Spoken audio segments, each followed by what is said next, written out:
کیا اس طرح ہدیہ دینا خدا پسند کرتا ہے؟ کیا خدا چاہتا ہے کہ ہم اپنی خوشی کا اظہار اس کی عبادت کے دوران اس طرح کریں؟ کیا یہ خدا کی مرضی ہے؟ کیا اس سے سنجیدگی ظاہر ہوتی ہے؟ یہ وہ ساری باتیں ہیں جن پر آج ہم تھوڑی دیر کے لیے غور کریں گے۔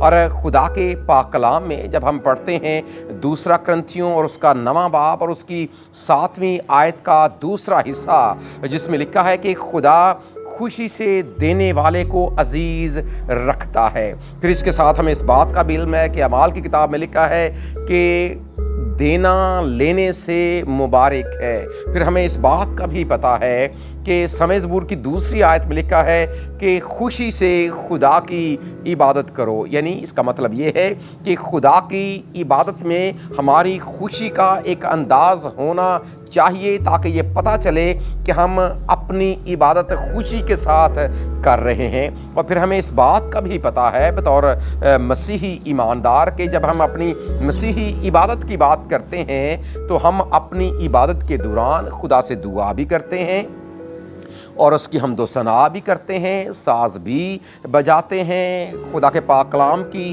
تلاوت بھی کرتے ہیں، اپنے ایماندار ہونے کا اقرار بھی کرتے ہیں اور واعظ بھی ہم سنتے ہیں خدا کے پاک کلام میں سے، پھر ہم ہدیہ جات بھی پیش کرتے ہیں کیونکہ یہ ہماری عبادت کا ایک انتہائی اہم حصہ ہے۔ اب ذرا ایک ویڈیو ہم دیکھتے ہیں، پھر ہم اس کے اوپر مزید بات کرتے ہیں۔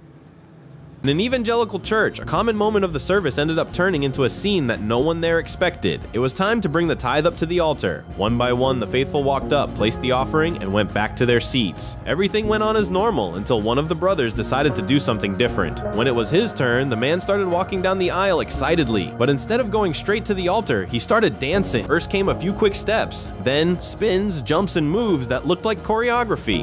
Those watching were surprised. In just a few seconds, the walk turned into almost an improvised show.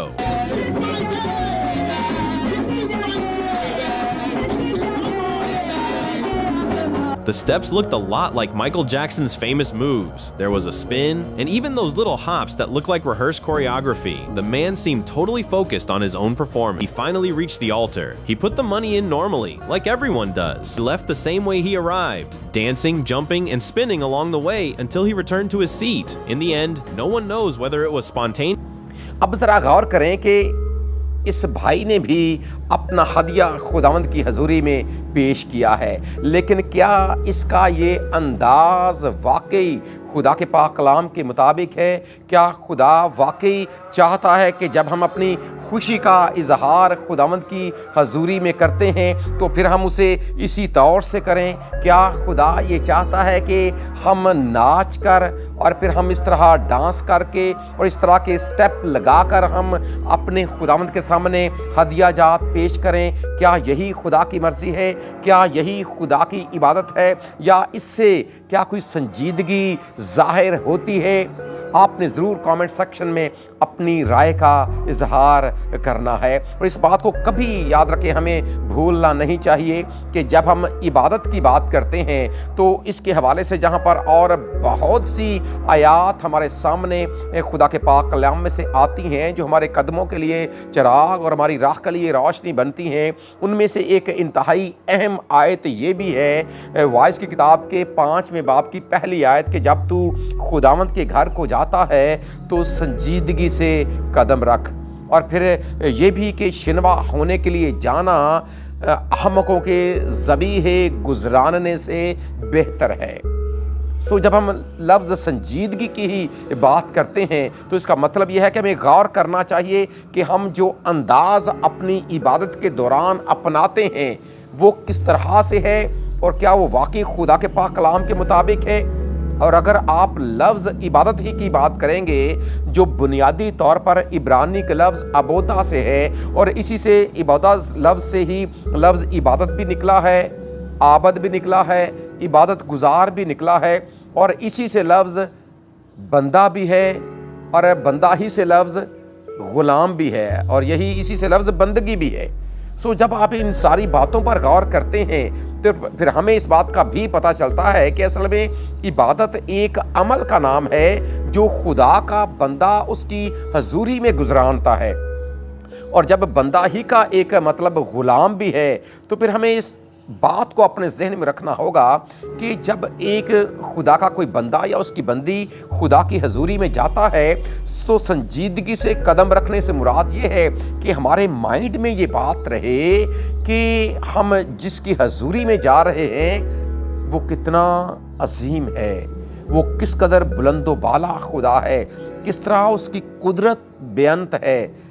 हमें इस बात को जहन में रखना होगा कि कहीं हम कोई ऐसी हरकत ना कर दें कि हम बरकत लेने की बजाय वहाँ से लानत लेकर आएँ और हमारा खुदा हमसे नाराज़ हो जाए। और इबादत देने का ये अंदाज़ देखें, इससे शायद दुनिया तो मुतासर हुई होगी कि देखें जी बड़े खूबसूरत अंदाज़ के साथ बड़ी जनाब डांस करके बड़ा नाच कर जनाब इस शख्स ने हदिया पेश किया है और अपनी खुशी का इजहार किया है, क्योंकि खुदा चाहता है कि हम खुशी से उसकी इबादत करें और हम खुशी के साथ उसको दें। लेकिन ये बात याद रखें, ये दिखावा तो है, ये दुनिया को शायद खुश हम इससे तो कर सकते हैं, दुनिया तो इससे मुतासर होगी, लेकिन क्या खुदा भी मुतासर है कि नहीं। और याद रखें, इबादत एक ऐसा अमल है जो हम अपने खुदा के लिए करते हैं। और अपनी इबादत के दौरान हम जितने भी काम करते हैं, चाहे आप दुआ की बात कर लें, आप हम्दो सना की बात कर लें, आप साज़ बजाने की बात कर लें, आप तलावत की बात कर लें, ईमान के इकरार की बात कर लें, वाज सुनने की बात कर लें, या फिर हदिया पेश करने की बात कर लें, जब तक हमारा एक एक अमल संजीदगी के साथ नहीं है, क्योंकि जिस तौर से हम अपने खुदावंद की हजूरी में अपने आप को रखते हैं, हमारी संजीदगी हमारे हर एक अमल से ज़ाहिर होती है और होनी चाहिए। और यही अंदाज़ यकीनन हमारा जो है वो हदिया देने के दौरान भी होना चाहिए, ताकि वो हमारे लिए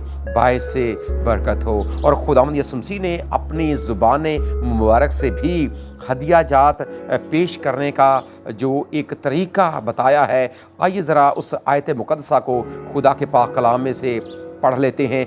खबरदार, अपने रास्तबाजी के काम आदमियों के सामने दिखाने के लिए ना करो, नहीं तो तुम्हारे बाप के पास जो आसमान पर है तुम्हारे लिए कुछ अजर नहीं है। बस जब तू खैरात करे तो अपने आगे नरसिंगा ना भिजवा, जैसा रियाकार इबादत खानों और कूचों में करते हैं, ताकि लोग उनकी बड़ाई करें। मैं तुमसे कहता हूँ कि वो अपना अजर पा चुके। बल्कि जब तू खैरात करे तो जो तेरा दाहिना हाथ करता है उसे तेरा बायां हाथ ना जाने, ताकि तेरी खैरात पोशीदा रहे। इस सूरत में तेरा बाप जो पोशीदगी में देखता है तुझे बदला देगा। कलाम खुदा का पढ़ा और सुना जाना हम सबों के लिए बायस से बरकत हो। देखें, जब हम मसीही इबादत की बात करते हैं तो हमें पता है कि हम 3 किस्म की इबादत करते हैं। हदिया देना माली इबादत, दुआ करना लफ्ज़ी इबादत, और फिर रोज़ा रखना ये बदनी इबादत है। और इन तीनों के हवाले से खुदावंद यीशु मसीह ने मुक़द्दस मत्ती रसूल के अंजीली बयान के 6ठे बाब में सिखाया है। और पहली आयत में ख़बरदार कर दिया है कि ख़बरदार, रास्तबाजी के काम आदमियों को दिखाने के लिए ना करो। फिर आगे कहा कि जब तू अपने आगे नरसिंगा भिजवाएगा, लोग मुतवज्जो होंगे, देखेंगे, तो फिर इसका मतलब यह है कि जब लोगों ने तारीफ़ कर दी तो खुदा के पास तेरे लिए कुछ अजर नहीं है। अब जब हम इस डांस करते भाई की बात करते हैं जिसने लोगों की तवज्जो अपनी जानब करवाई, तो फिर इसके बारे में आपकी राय क्या है? क्या वाकई इस अंदाज़ के साथ हदिया देना खुदा को पसंद है? क्या हमारी खुशी का यही अंदाज़ होना चाहिए? याद रखें, किताब मुक़द्दस का खुदा हमेशा दिल पर नज़र करता है और हमारी वो खुशी हमारे दिल के अंदर है।